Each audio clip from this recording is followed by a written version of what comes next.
Hello guys, j'espère que vous allez super bien. Aujourd'hui c'est samedi, il est quasiment 9h, nous sommes le 13 décembre, c'est le week-end, il n'y a pas grand chose à faire sur les graphiques. Donc aujourd'hui il y aura pas, je vais pas vous montrer les graphiques parce que déjà j'ai tout fait hier, j'ai mis à jour mon journal de trading et j'ai passé en revue rapidement les graphiques. Donc demain je vais juste analyser les graphiques pour préparer la semaine de trading qui commence demain. Donc alors ce sera une journée assez chill sur le trading. Par contre, je vais peut-être regarder un podcast, je ne sais pas encore lequel, pour apprendre davantage des choses. Soyez toujours en constance apprentissage, peu importe dans le domaine dans lequel vous êtes. Toujours en constance apprentissage. Ça vous permet de rester au top, ok? Et prenez toujours ce que vous apprenez comme un sport de haut niveau. Les athlètes, je vais prendre l'exemple de Cristiano Ronaldo, ok? Spoiler alert, je veux pas les gars qui ne supportent pas Cristiano Ronaldo. C'est juste à titre d'exemple pour rester au top du classement des meilleurs joueurs dans le monde. Il continue de travailler, continue d'apprendre, continue. Et c'est cette constance-là qui fait qu'il reste dans la ligne des meilleurs sportifs dans le monde. Pourtant, avant lui, il y a eu des sportifs qui ont marqué, on peut les appeler des légendes, mais à un moment, ils ont pris la mauvaise pente et ils ont dégringolé. Leur carrière s'est effondrée, ils ont perdu de l'argent. Voilà. Donc, soyez toujours en constance apprentissage et aimez. Il faut que vous appreniez à aimer, à apprendre. C'est vrai que c'est bizarre, mais c'est la clé. C'est vrai que de nos jours avec l'IA, c'est devenu tellement facile. On a besoin d'un truc, on demande à ChatGPT. On veut faire ceci, on peut demander à Gemini. On veut faire ceci, on peut demander à Grok. Et pour moi, aujourd'hui, l'IA va façonner deux types de personnes. C'est vrai qu'on doit parler trading, mais bon. L'IA va façonner les abrutis. Et il va façonner les plus instruits ou les plus compétents. C'est ce que je vois parce qu'il y a des gens qui ne savent pas utiliser ChatGPT. Ils utilisent ChatGPT pour faire leurs tâches. Ils ne veulent même pas réfléchir. Ils ne veulent même pas apprendre de l'IA. Pourtant, l'IA doit être un outil qui nous permet de nous élever. Donc, il y aura des gens qui vont pouvoir utiliser l'IA pour grandir, mais il y en a d'autres qui vont utiliser l'IA qui va les abrutir. C'est la même chose avec les réseaux sociaux. Quand les réseaux sociaux sont venus, les réseaux sociaux ont créé des abrutis, des gens qui passent le temps à... ok, et qui n'utilisent pas ça pour grandir. Et les réseaux sociaux aussi ont créé des gens qui ont... Par exemple, MrBeast, c'est un exemple assez extraordinaire. C'est grâce à YouTube, à des YouTubeurs qu'il s'est lancé sur YouTube. Et il a commencé à regarder ce qui se passait ailleurs, il a testé, etc.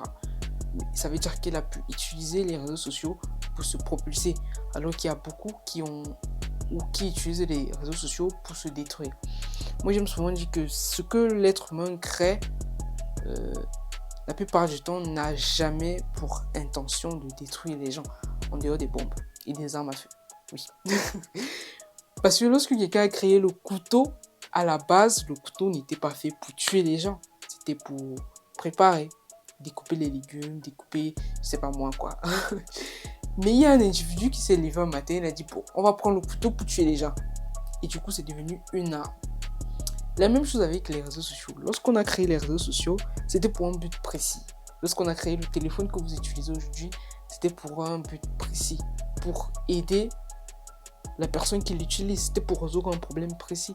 Mais aujourd'hui, le téléphone, autant que c'est devenu une arme pour potentiellement être une meilleure personne, c'est aussi devenu une arme pour détruire une personne. Et à la fin, c'est à nous de choisir ce qui nous détruit ou ce qui nous construit. Bon, maintenant revenons au trading. Je disais tantôt que je vais regarder un podcast qui va peut-être m'aider à apprendre davantage de choses parce que c'est extrêmement important. On n'a pas le monopole du savoir, soit un podcast, soit une vidéo assez longue sur le trading. Je trouve ça dommage. Je sais pas si c'est moi qui n'ai pas fait assez de recherches, mais je me rends compte qu'on n'a pas assez de livres disponibles sur le trading. La plupart des livres que j'ai trouvés sont extrêmement volumineux. Ils parlent des choses qui sont très théoriques.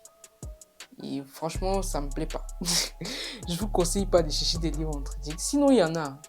Mais je me dis que ce sont des livres qui ont été beaucoup plus créés pour des gens qui partent dans des académies ou des universités pour devenir trader institutionnel.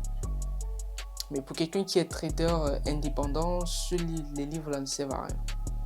Donc, j'ai pour projet, peut-être dans les années à venir, si Dieu le permet, pourquoi pas d'écrire des livres pour aider les débutants.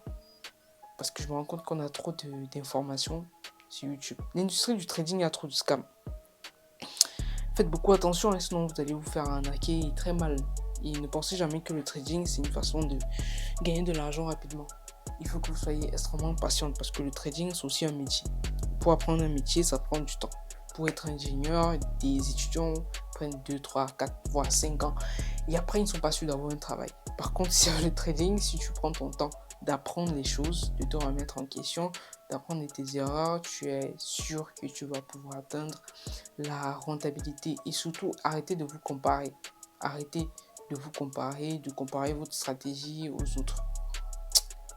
Et ne vous faites pas manipuler parce qu'il y a des gens qui vont venir vous dire que leur stratégie, c'est la meilleure. Pourtant, il n'y en a pas de meilleure stratégie. C'est le trader qui rend sa stratégie meilleure. C'est le trader. La stratégie, pour moi, ne compte que peut-être 15 ou 20% en fait de la réussite en trading. Donc, voilà un peu ce que je vais partager aujourd'hui. Peut-être plus tard, je vais vous partager autre chose. Je crois qu'il y a des questions que j'ai pu avoir en commentaire que j'ai pas encore répondu. Aujourd'hui, ça sera comme ça. Je vais un peu vous filmer ma séance de sport. Ça peut intéresser certains, mais faites le sport. En dehors de l'aspect que le sport vous maintient en forme, vous avez les muscles et autres, le sport va beaucoup vous aider en trading parce que ça va non seulement vous déstresser, mais ça va vous rebooster. Faites du sport 30 minutes par jour ou 2 séances par semaine, peut-être d'1 heure. C'est un bon début pour quelqu'un qui n'a jamais eu à faire le sport. Mais sinon, ayez cette habitude de faire un peu de sport chaque jour. Ça va beaucoup vous travailler sur le côté mental, psychologique. Ça va beaucoup vous aider. Ça va vous aider aussi à travailler votre discipline, votre focus, votre concentration. Apprenez un peu à faire du sport sans musique. Ça aide à travailler beaucoup le focus, la concentration. Essayez d'agir comme un robot sur les graphiques. Dire comme ça, c'est un peu bizarre, mais si vous passez le temps à trader et que vous êtes tout le temps dans le doute en mode je prends le trade ou je prends pas. Est-ce qu'on a cassé? Est-ce que, est-ce que si, du moment où vous êtes dans le doute, dans les questionnements et les émotions rentrent, je vais vous assurer que vous n'allez jamais être rentable. Le trading doit être sans émotion. Ok? Faites le maximum pour que votre système de trading, d'ailleurs je ne vais pas parler de stratégie, je vais parler de système de trading. Faites en sorte que votre système de trading soit le plus mécanique possible. Okay?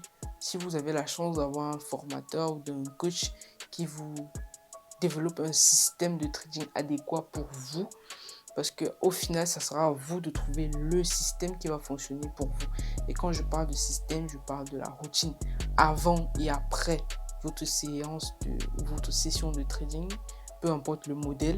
Je parle de la stratégie, de la manière que vous gérez votre trade, c'est-à-dire pendant la session de trading. C'est ça qui fait grosso modo votre système de trading. Et tout trader a un système de trading totalement différent de l'autre. Même si vous tradez la même stratégie, le système de trading sera toujours différent. Je dis bien système, pas stratégie. Si vous voulez des stratégies, il y a des tonnes sur YouTube, mais backtestez. Prenez le temps de backtester, prenez le temps de travailler ces stratégies sur minimum 3 mois en démo. Il y a un trader qui disait que aller en démo, en trading, ce n'est pas bon. N'utilisez jamais le démo pour, pour prouver que vous êtes rentable. Utilisez le démo pour apprendre à maîtriser la stratégie et vous construire un système. C'est à ça que ça sert un compte démo. Le compte démo n'est pas là pour prouver que vous allez être rentable ou pas. Actuellement il est 17h, je suis hyper fatigué, je n'ai même pas envie de faire sport. et je vais quand même le faire. Sinon, la séance que je vais faire, c'est une séance cardio, ça va beaucoup m'épuiser.